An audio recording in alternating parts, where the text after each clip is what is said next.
दोस्तों, पिछले भाग में हमने ऋषिशृंग मुनि का पुत्रष्टि यज्ञ संपूर्ण करने के बारे में बात किए थे। अब इस भाग में हम भगवान राम, लक्ष्मण, भरत और शत्रुघ्न के जन्म के बारे में बात करेंगे और उसके आगे भी बात करेंगे। यज्ञ संपूर्ण होने के बाद जितने सारे देवता लोग आए थे अपना अपना भाग लेकर के अपना अपना स्थान को लौट गए। अलग अलग देशों के राजा जो उस यज्ञ में सम्मिलित होने के लिए आए थे वो भी अपना अपना राज्य को लौट गए और अंत में ऋषिशृंग मुनि अपनी पत्नी शांता को लेकर के अपने स्थान को चले गए। यज्ञ समाप्त के 6 ऋतु के बाद 12वें मास में चैत्र के शुक्ल पक्ष की नवमी तिथि को पुनर्वसु नक्षत्र एवं कर्क लग्न में कौशल्या देवी ने दिव्य लक्षणों से परिपूर्ण जगदीश्वर श्री राम को जन्म दिया। इसके बाद रानी कैकेयी ने भरत को और रानी सुमित्रा ने लक्ष्मण और शत्रुघ्न इन 2 पुत्रों को जन्म दिया। जन्म के 11 दिन बीतने के बाद महाराजा दशरथ ने बालकों का नामकरण संस्कार करवाया। उनके कुल गुरु वशिष्ठ ने उनका ज्येष्ठ पुत्र का नाम राम रखा। कैकेयी कुमार का नाम भरत और सुमित्रा के एक पुत्र का नाम लक्ष्मण और दूसरे का नाम शत्रुघ्न रखा। राजा के 4 पुत्र वेदों के विद्वान और शूरवीर थे। समय के अंतर में राजा के 4 पुत्र धीरे धीरे बड़े होने लगे। एक दिन राजा दशरथ पुरोहित और बंधु बांधवों के साथ बैठकर पुत्रों के विवाह के विषय में चर्चा कर रहे थे। ठीक उसी समय महामुनि विश्वामित्र अयोध्या में उपस्थित हुए। उन्होंने द्वारपालों से कहा, तुम लोग शीघ्र जाकर महाराज को सूचित करो कि कुशी नंदन विश्वामित्र उनसे मिलना चाहते हैं। ये खबर मिलते ही महाराजा दशरथ ने कुलगुरु वशिष्ठ के साथ महर्षि विश्वामित्र को अपना राजभवन में स्वागत किया। दशरथ का कुशल मंगल पूछने के बाद विश्वामित्र ने कहा, अब जो बात मेरे मन में है आप उसे सुन लीजिए। फिर उन्होंने कहा, मैं सिद्धि के लिए यज्ञ करता हूँ और उसमें इच्छानुसार रूप धारण करने वाले 2 राक्षस विघ्न डाल रहे हैं। मेरे इस यज्ञ का बहुत सारे कार्य संपूर्ण हो चुके हैं। जब यज्ञ समाप्ति की समय आती है तब ये दोनों राक्षस आ जाते हैं। उन दोनों राक्षसों का नाम है मारीच और सुबाहु। उन दोनों ने मेरे यज्ञ वेदी पर रक्त और मांस की वर्षा कर दी है और इसी कारण से मेरा परिश्रम व्यर्थ गया और मैं उस स्थान को छोड़ के चला आया।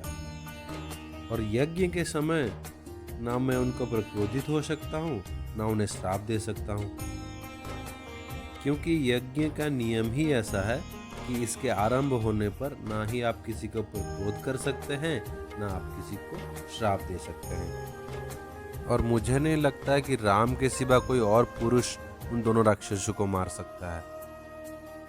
फिर उन्होंने दशरथ से कहा कि आप पुत्र स्नेह को इन सब से अलग रखिए और मैं आपको वचन देता हूँ कि मैं आपके पुत्र को सुरक्षित से आपको वापस करूँगा। श्री राम क्या है ये मैं जानता हूँ और आपके कुलगुरु वशिष्ठ और अन्य तपस्वी भी जानते हैं। अगर आप भूमंडल में धर्म की प्रतिष्ठा को देखना चाहते हैं तो श्री राम को मुझे दे दीजिए। गुरु वशिष्ठ और आपके सभी मंत्रियों का अनुमति लेकर के आप श्री राम को मेरे साथ भेजिए। इसीलिए आप ऐसा कीजिए जिसमें मेरे यज्ञ का समय व्यतीत न हो जाए। इतना कहकर विश्वामित्र चुप हो गए। विश्वामित्र की ये बात सुनकर राजा दशरथ को अपने बेटे से अलग होने के डर से बहुत दुख हुआ और वो डर के मारे बेहोश हो गए।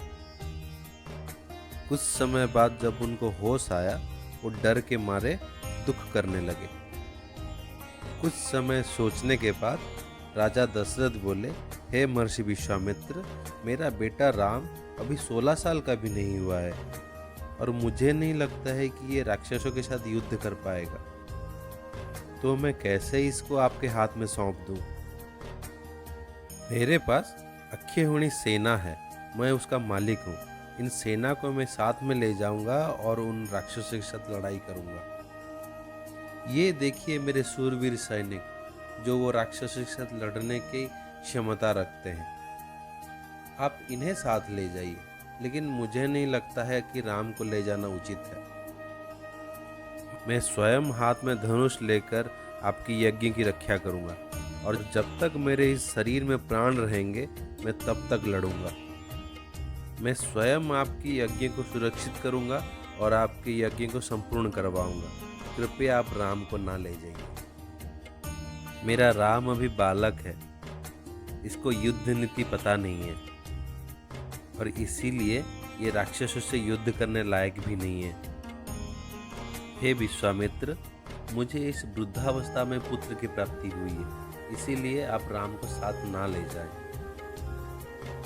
राम मेरे चारों पुत्रों में सबसे बड़ा है, इसीलिए उस पर मेरा प्रेम भी सबसे अधिक है। तो राक्षस कितने पराक्रमी है, कितने शक्तिशाली है, उनका आकार कैसा है, राम उन राक्षसों का सामना कैसे कर सकता है? राजा दशरथ की इस बात को सुनकर विश्वामित्र जी बोले, महाराज, रावण नाम से एक राक्षस महर्षि पुलस्त्य के कुल में उत्पन्न हुआ है। उसने ब्रह्मा जी से मुंह मांगा वरदान प्राप्त किया है, और वो अपना शक्ति से सारा संसार को कष्ट दे रहा है। और ये रावण विश्रवा मुनि का औरस पुत्र और साक्षात कुबेर का भाई भी है। मेरे यज्ञ में बाधा डालने को वो रावण अपने लिए बहुत छोटा काम समझता है, इसीलिए वो स्वयं ना आकर के मेरे यज्ञ में बाधा डालने के लिए मारीचा और सुबाहु को भेजा हुआ है। इस बात को सुनकर महाराजा दशरथ ने बोला, मैं किसी भी हाल में राम को आपके साथ नहीं छोड़ूंगा। दशरथ की हर एक बात पुत्र के प्रति स्नेह से भरा हुआ था। उसे सुनकर महर्षि विश्वामित्र क्रोधित होकर बोले, दशरथ, पहले मेरी मांगी हुई चीज मुझे देने की प्रतिज्ञा किए, अब खुद उसे तोड़ना चाहते हो। और आपका ये व्यवहार रघुवंश का विनाश भी कर सकता है। अगर आपको यही ठीक लग रहा है तो मैं जैसे आया था वैसे ही वापस लौट जाऊंगा। दशरथ, तुम अपनी प्रतिज्ञा को झूठी करके अपने बेटे के साथ सुखी रहो। विश्वामित्र का ये क्रोधित रूप देखकर सबके मन में भय समा गया। अब दशरथ के कुलगुरु वशिष्ठ बोले, महर्षि विश्वामित्र उन राक्षसों का संहार कर सकते हैं, किंतु ये आपके पुत्रों के कल्याण करना चाहते हैं, इसीलिए आपसे ये याचना कर रहे हैं। आपका पुत्र राम साक्षात धर्म की मूर्ति है, बलवानों में श्रेष्ठ है। ये अस्त्र विद्या जानते हो या ना जानते हो, राक्षस इनका सामना ही नहीं कर सकते।